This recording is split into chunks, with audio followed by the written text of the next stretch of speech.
Good afternoon, everyone, and welcome to the final session for today, session 4.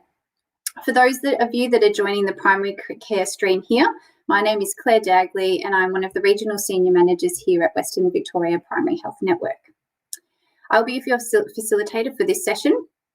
And just a reminder that for those of you that have just joined us for today, that you have just scored 10 points to go in towards the lucky prize draw, which will be drawn tomorrow. And if you attend the full length of this session this afternoon, you'll receive an additional 10 points. And also, if you attend any of the sponsorship lounge pages, you'll also get additional 50 points towards the lucky prize draw as well.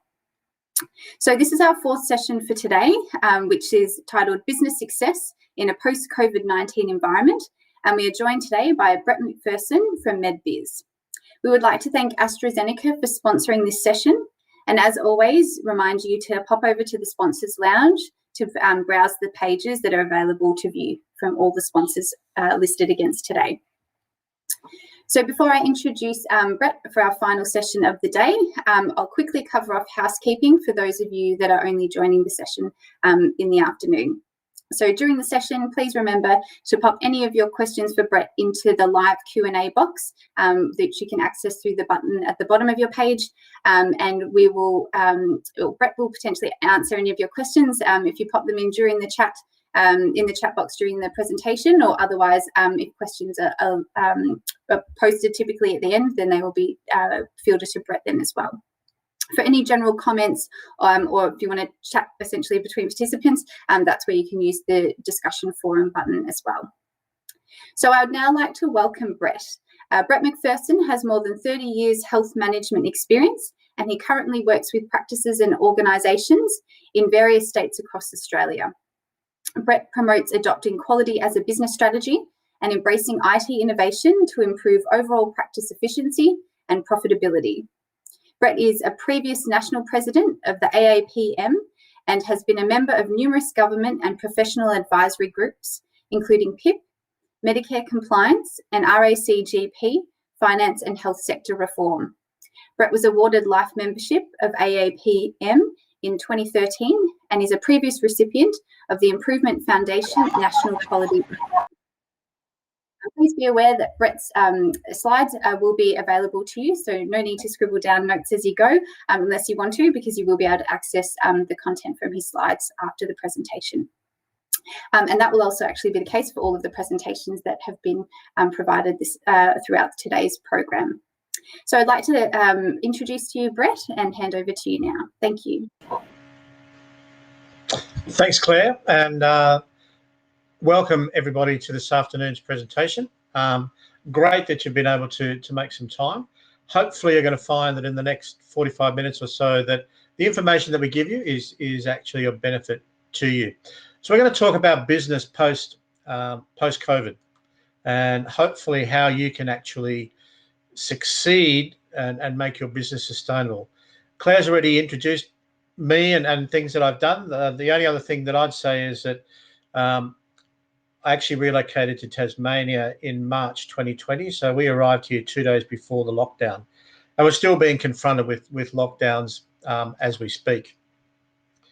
The other thing is that as part of this, when we talk about planning, I just want you to take a look. This to me was a really powerful image, and often brings about the fact that both people can be right, and to keep that in mind as you go through your planning and other issues as we do.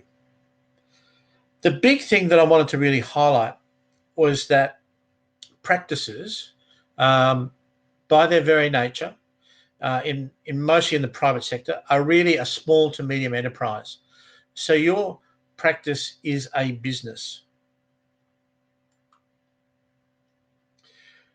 But over the last 18 months or so, the pandemic has really changed healthcare, about how we are delivering health, how patients' expectations around the delivery have changed, and what has become a successful model for practice success.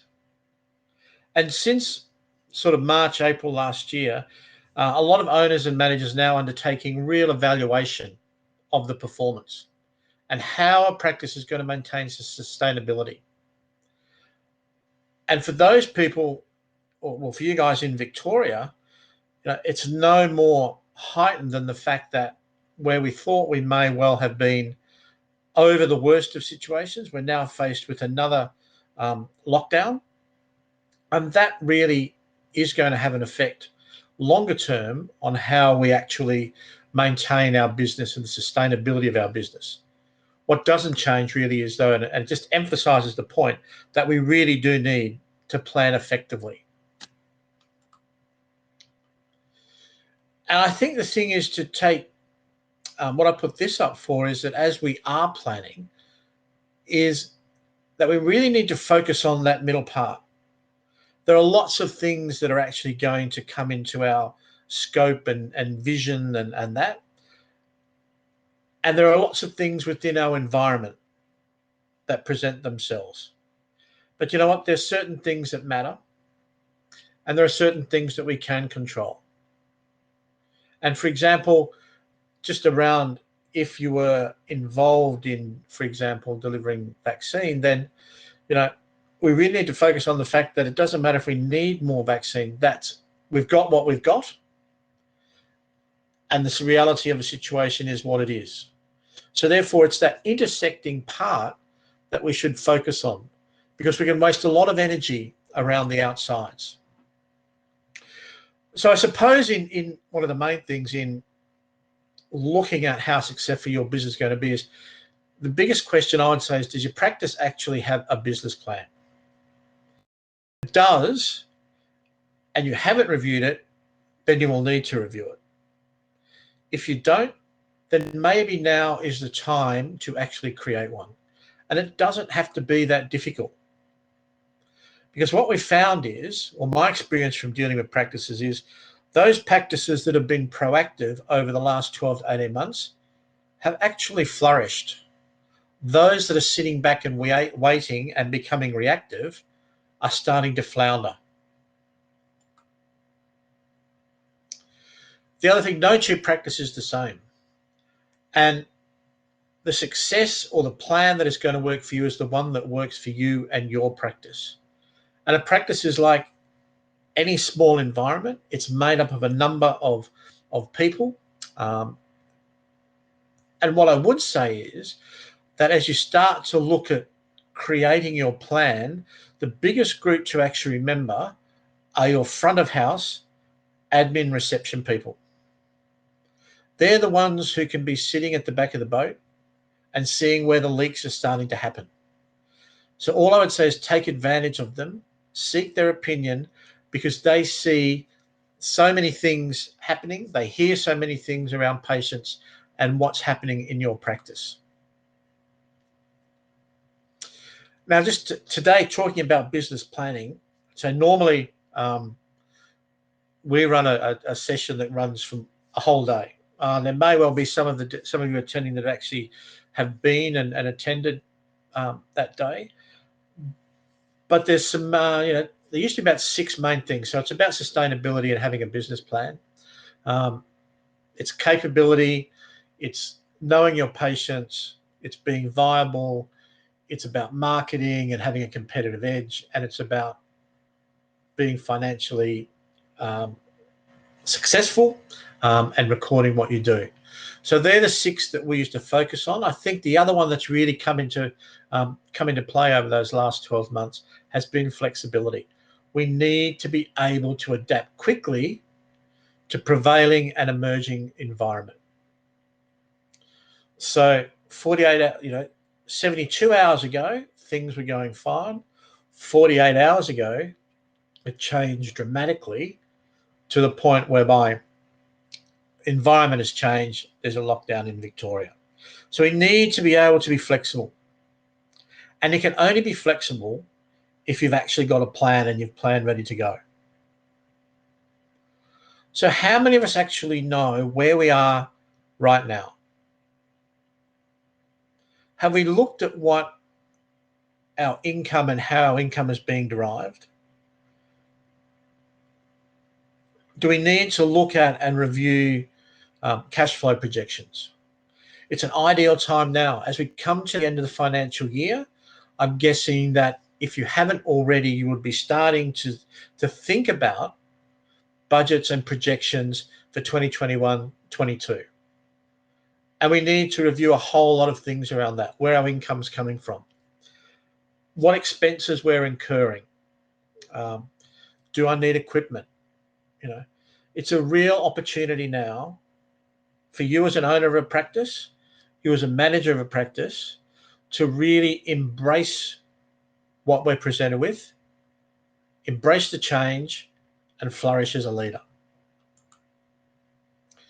And I think, in brief, one of the main things that we really need to do to look at the moment is around sustainability, is to look at our top 4 expenses. And I think as we emerge, and we are emerging from COVID, and I think the reality is that it's more likely than unlikely that what will happen in the future is that it's likely that states or areas are going to go down into these small time-defined lockdowns. I think at least for the next 12 to 18 months, that's going to be the reality, that we will work, and then there's going to be a potential to say for 3 days, 4 days. And we've seen that in various states. So I think what it means is, and the question to ask you is, if my practice or our practice was a new practice, what would I really need? So it's like, excuse me, do I really need all those consulting rooms? Do I have too many staff? By nature of the fact that the early or probably that March to October last year, and even now, is how much of, or is there was a potential for some of our staff to actually be able to work from home? Do I need all of the rooms that I actually have? So it's your opportunity to review where you are and to think about the fact, and this is based on an average wage for reception and for nurses, if you could save 30 minutes a day in reception and 30 minutes a day for the nurse, combined, that's nearly $10,000 per annum. And think about it, that's just 30 minutes a day. The other things to look at include rental, your insurance, and your IT, because they're going to be, from my experience, the main expense items that affect your bottom line, and especially IT. Whereas once it used to be pretty much licenses for our software, these days it can be around either hardware for your servers, hosting in the cloud, a lot of the additional programs that exist with regard to online appointments, SMS reminders, all of those sorts of things. So IT is an emerging cost. We would also need to review, is there a particular expenditure that we may not need for the next 12 months? What is nice, what is necessary?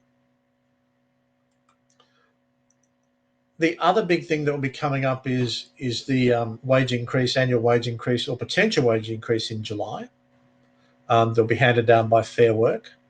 Does that get passed on in your practice, or does it not?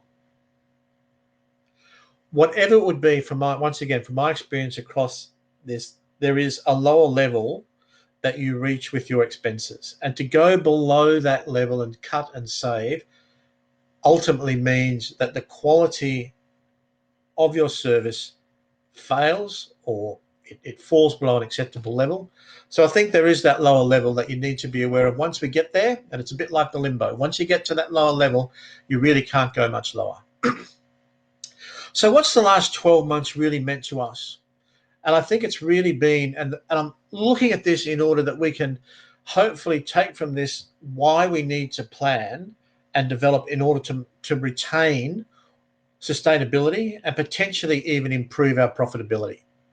I've called them the 5 Ds, and we'll go through them.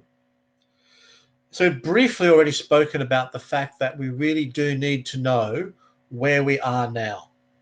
Where are you now? And it's an ideal opportunity as we lead up to the end of this financial year to review where we are. Whilst we should be doing this on a regular basis, and the common one is monthly, how are we actually compared with our budget? How have we actually compared to where we were last year?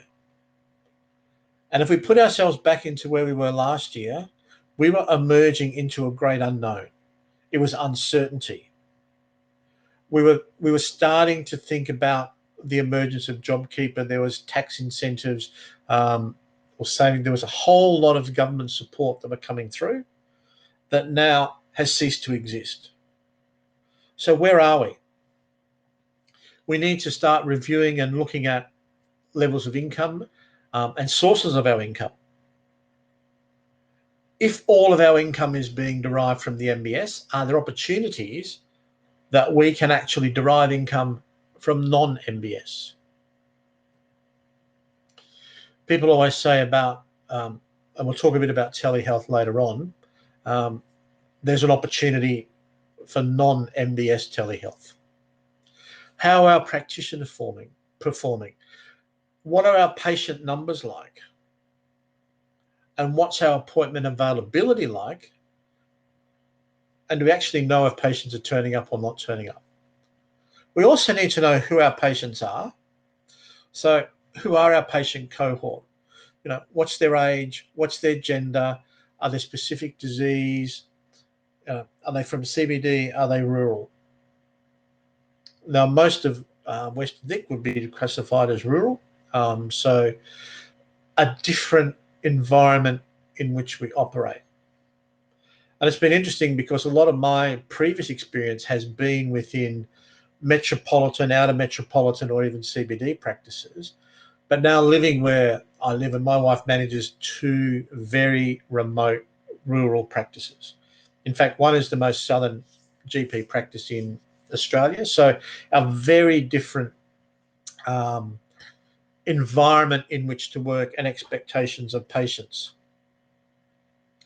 So at the moment, do we actually know how much over the last 12 months we've actually embraced telehealth, and we use that in both video and telephone versus face-to-face?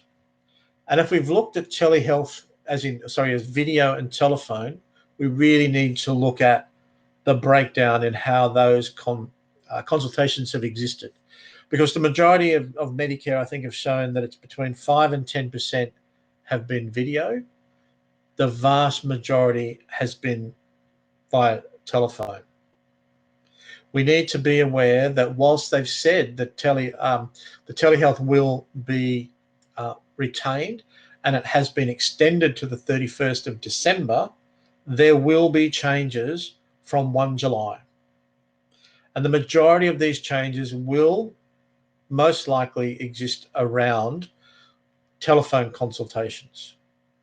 Now, nothing has been released that is exact or what's actually going to happen. I actually spoke to Medicare during this week, and all they've said is it is likely to be publicised in the June update or sometime in June.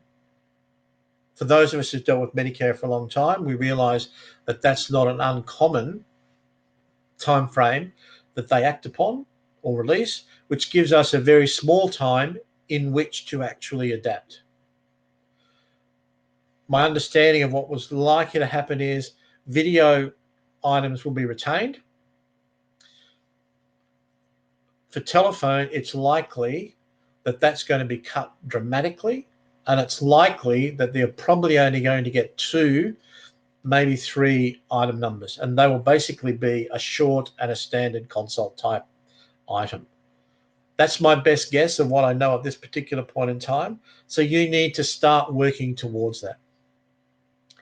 Where opportunities exist in order that we may develop our business is knowing what our service and item analysis is. What are our top 5 items? But the opportunity, I think, exists within what are the next 5? Now, in general practice, that often relates to chronic disease management and health assessments.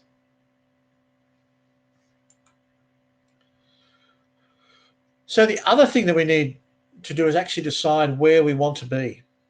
What does our practice want to achieve for the rest of this year or the next financial year?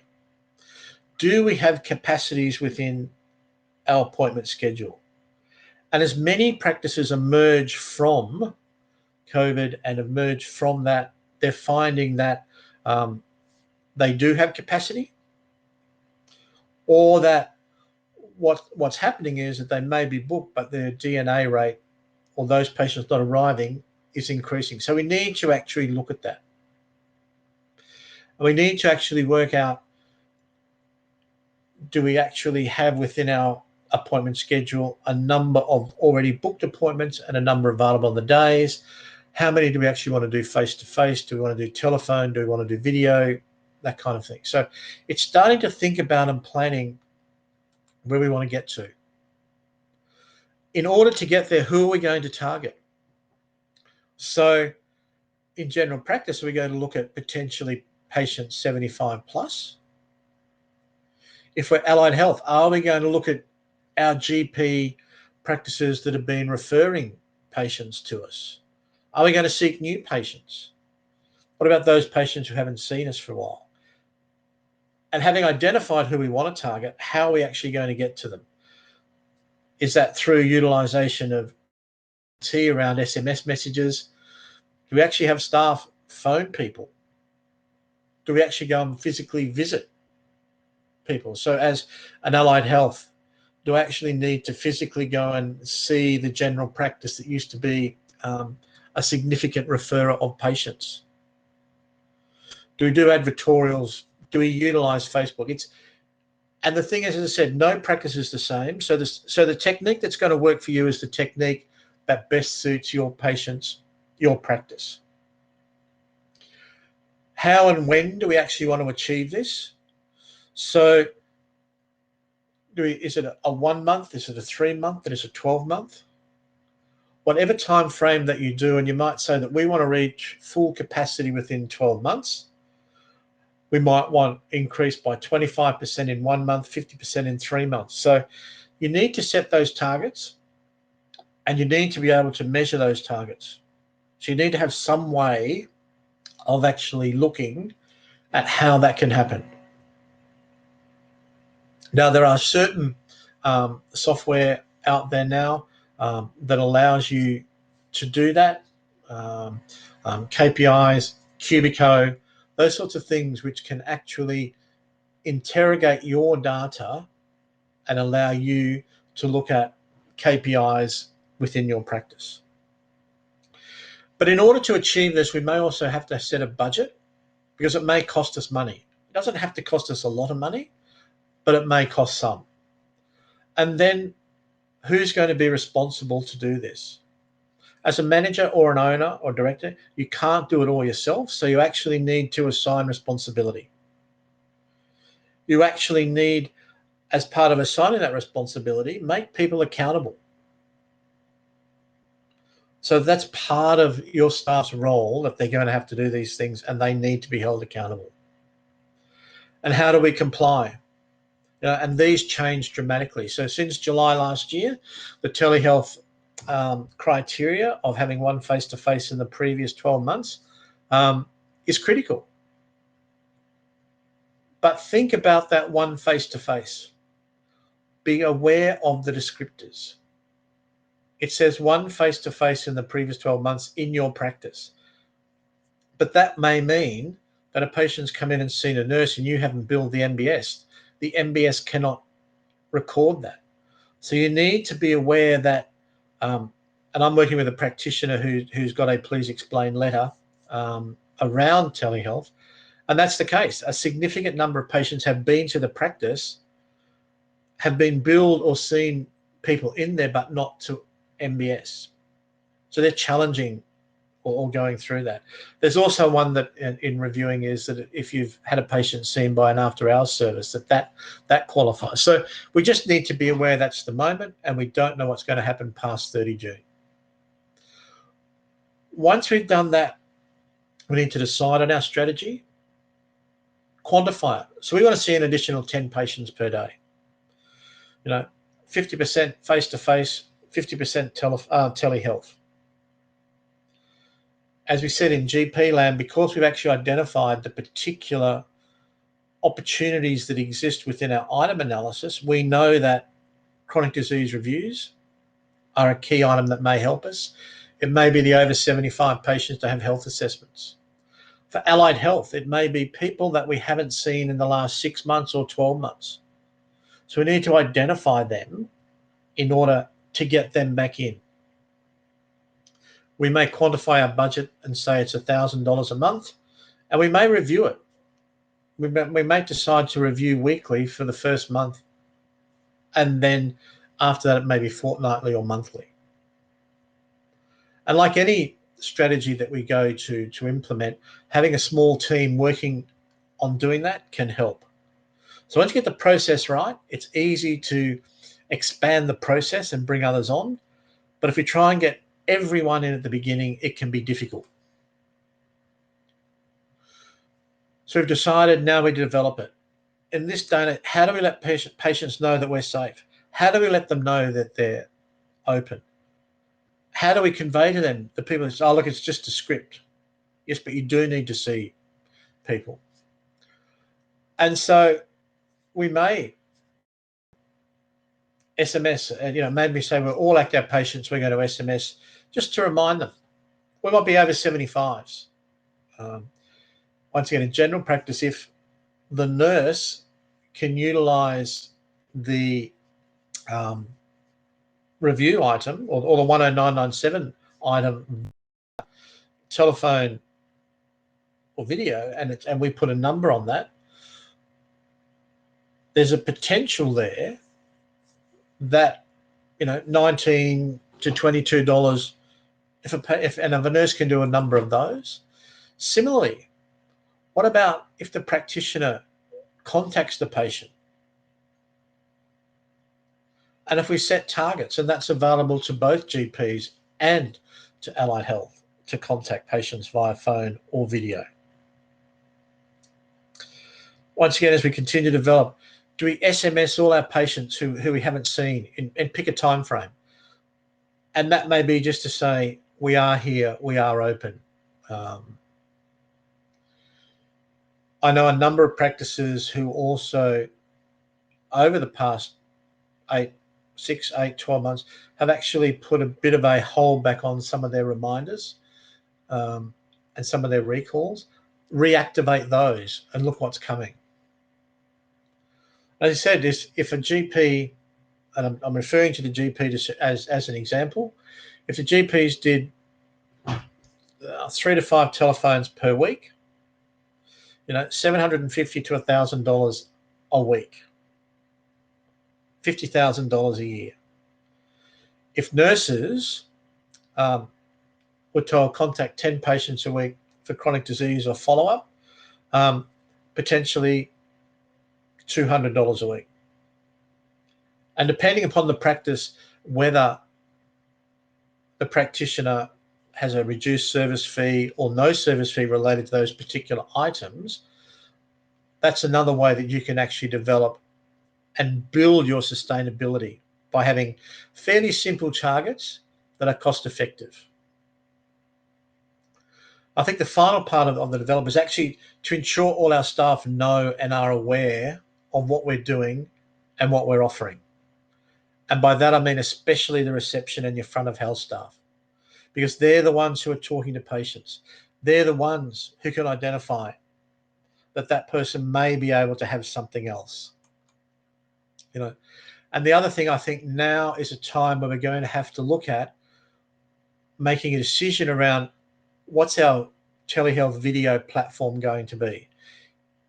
And we believe that it's highly likely that video is going to offer more rebates than telephone post 30 June, then I would strongly encourage now is a really good time to be looking at what platform we are going to use.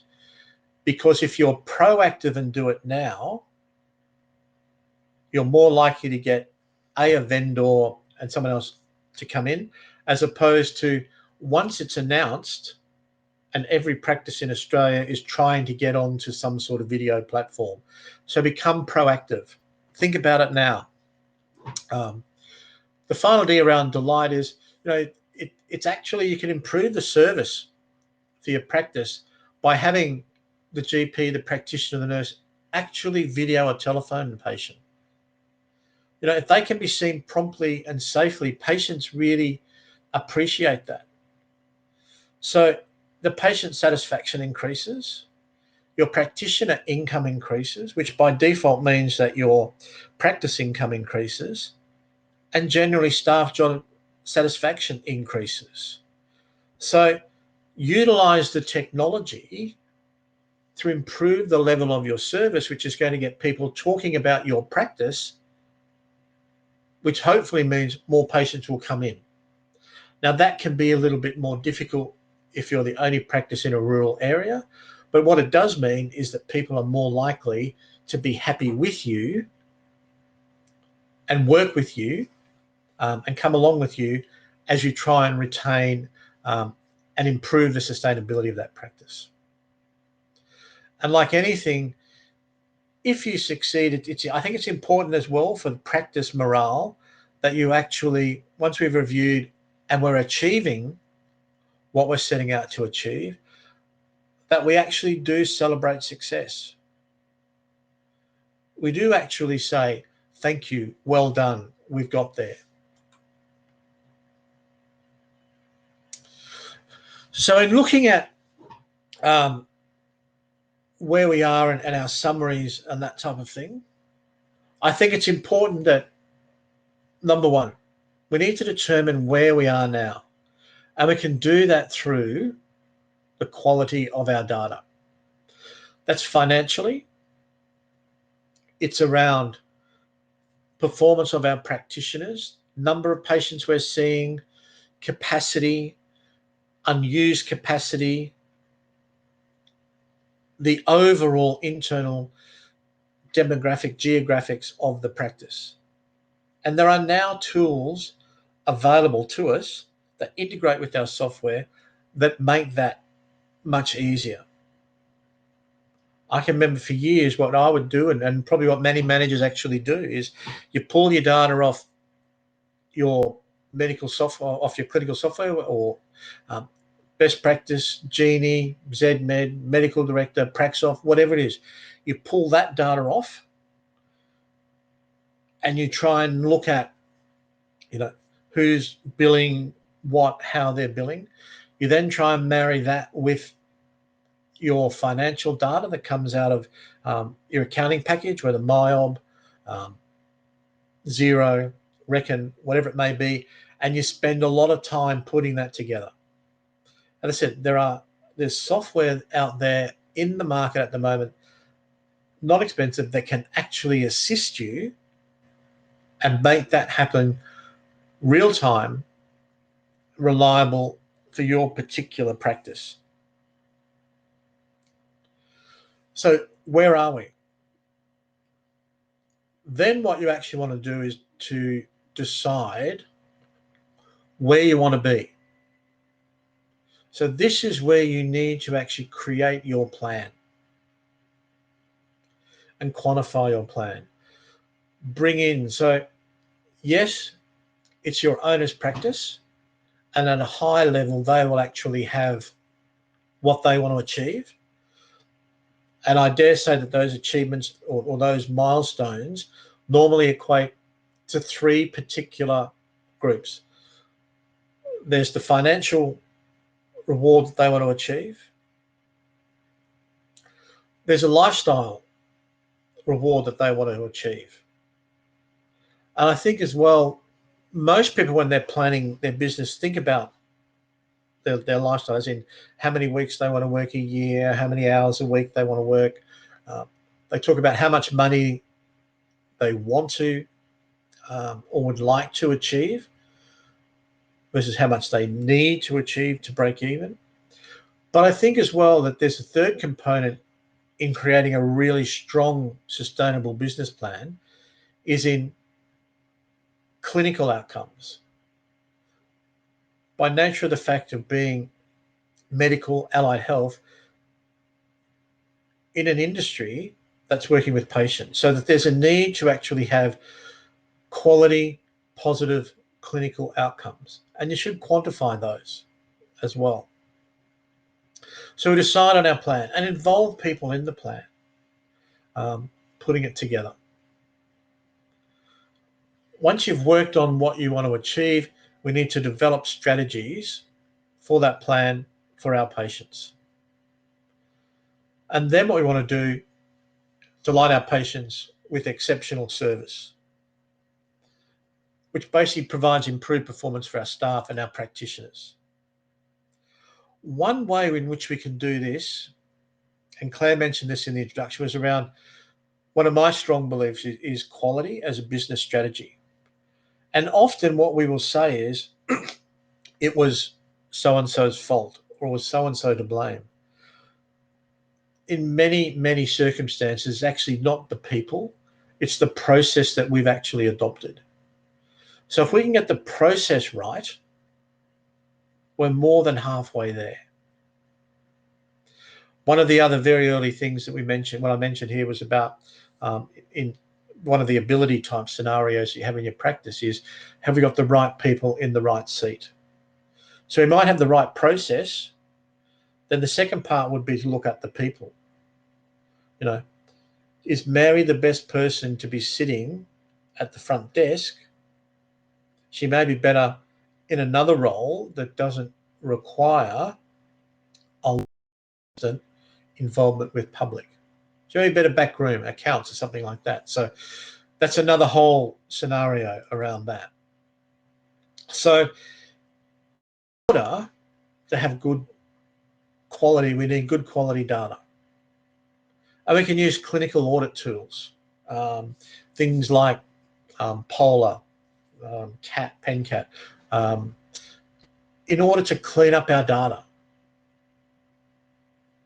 And remembering for the general practices out there that part of a data cleanup could actually equate to a PDSA, a Plan, Do, Study, Act cycle, which would actually then meet the criteria of your quarterly QI-PIP quality improvement project. So think smart about how you can improve performance, improve quality, and also meet other criteria around compliance for PIP. It would also, a quality improvement activity, which would be useful for your accreditation process. Because once we actually get good quality data and we have meaningful data, we can actually start to make meaningful decisions. No longer does it become anecdotal, where one GP will say, oh, look, I think I'm doing really, really well. You can actually say, well, from our data, this is the actual situation. This is the reality of the situation. And we need to be consistent. And I'm not sure, and this is a bit of an aside, and I think we need to really focus on consistency. I'm not sure if people listening are familiar with a group of people called the Dabbawalas from India.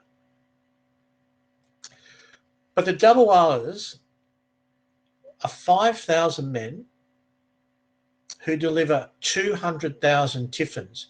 And tiffins, if you think, are those stackable stainless steel containers that house food, which is a bit like the Indian equivalent of an Uber.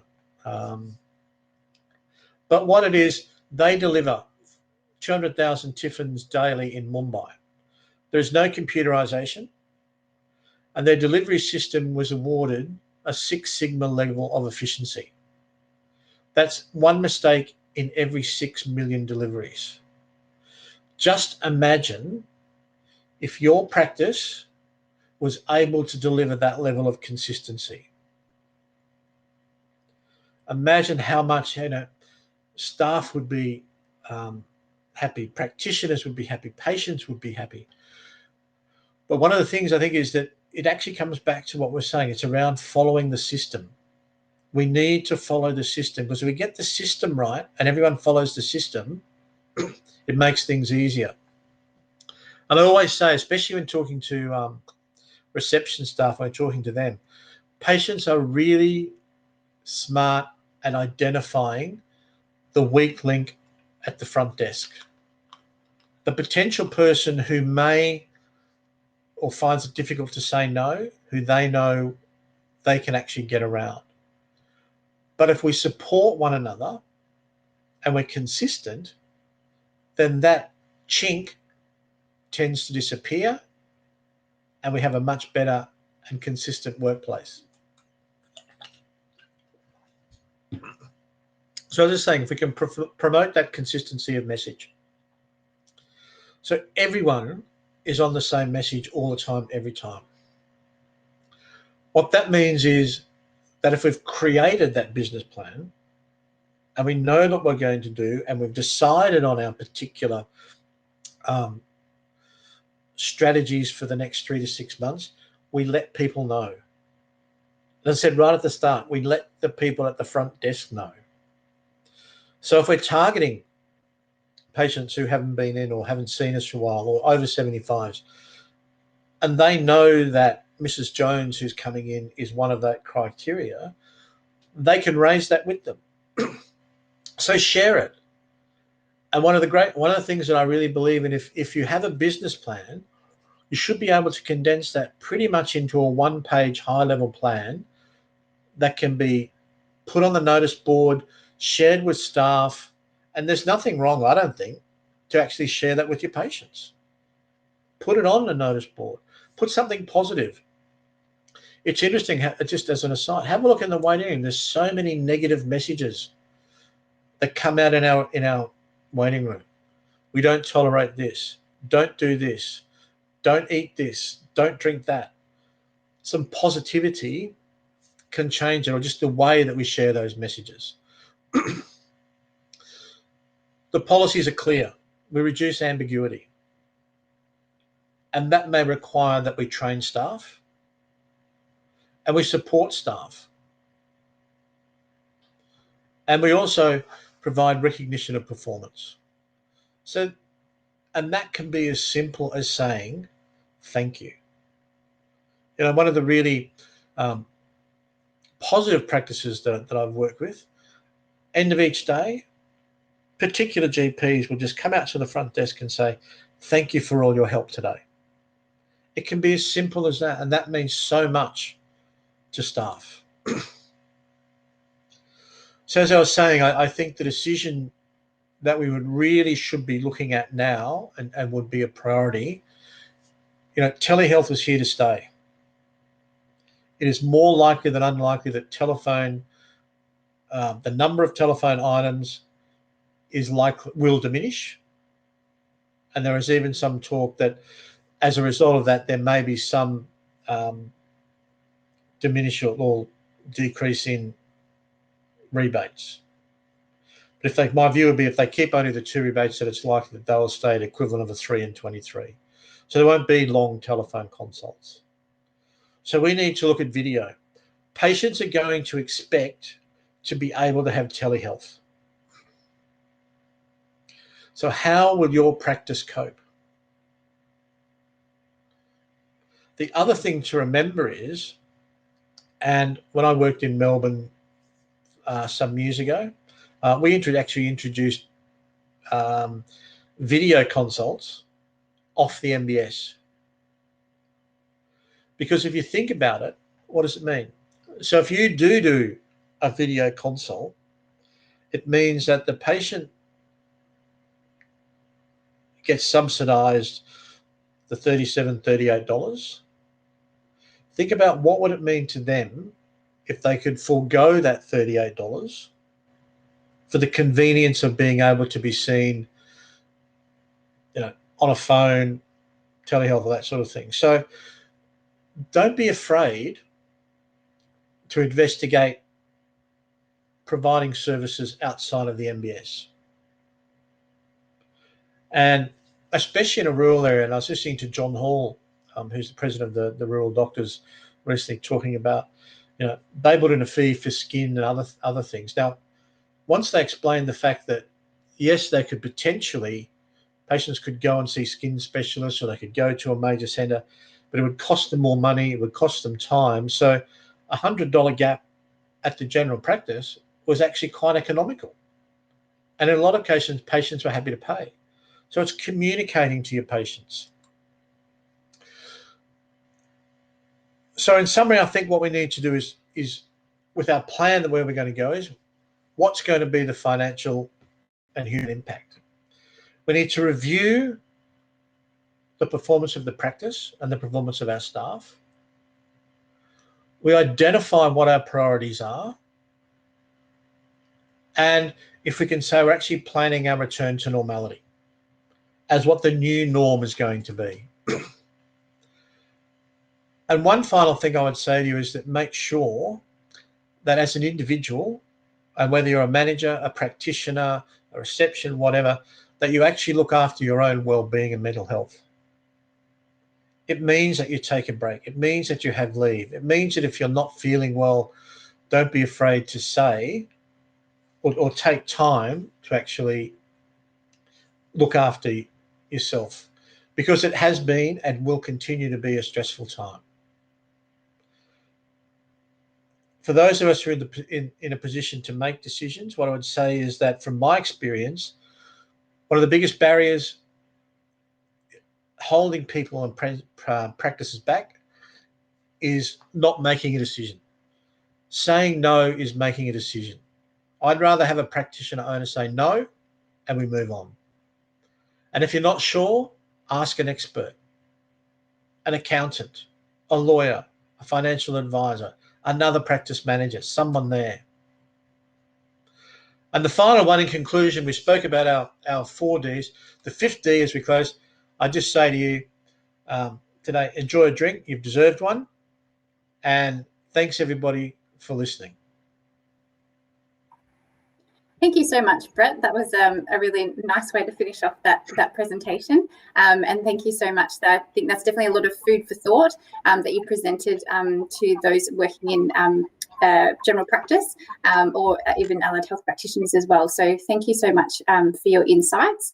So we haven't had any questions pop up in the chat as yet, but I guess one thing that, as you were talking, particularly around the data and that determine aspect of what you described, just a reminder to those in general practice that the Westvic PHN practice facilitators are a really great resource if you're wanting to look at analysing your own patient data and support in accessing the different tools that you can use to do that through your practice software, as well as the PDSA process. So please reach out to your practice facilitator if you'd like them to talk you through any of those sorts of aspects as well. So I've just had a comment from Margaret. She said, great message, a team approach is important. So we're pretty much right at the end of time for today. So I want to thank you so much, Brett, for your excellent presentation and for your time on the weekend. Definitely appreciate having you along today. And I'd also like to remind participants that as per the other sessions today, we do have an in-session evaluation that we'd be really appreciative if you could complete, and that will pop up into your screen hopefully sometime now if it's not there already. And so this now brings to a close our primary care refresher for today, and I'd like to thank you all very much for attending. If you won't be joining us again tomorrow, we'd really appreciate it if you could please take the time to complete the post-conference evaluation, and you'll find this in a link on the homepage for the conference, but you'll also be emailed a link to the evaluation as well. And we really do appreciate your input for suggestions, as this will help us plan our 2022 Refresher Conference. Certificates of attendance will be emailed to you for each of the sessions that you've attended today. So I'd like to say a very big thank you to all of our today's speakers and event organisers, as well as thank you to all the attendees that have attended our sessions across Western Victoria. And for those that are planning to attend tomorrow's session, we look forward to seeing you all back here at 9 a.m, where we will hear from the Department of Health Chief Nursing and Midwifery Officer, Adjunct Professor Alison McMillan. Thank you, everyone, and I hope you enjoy the rest of your afternoon.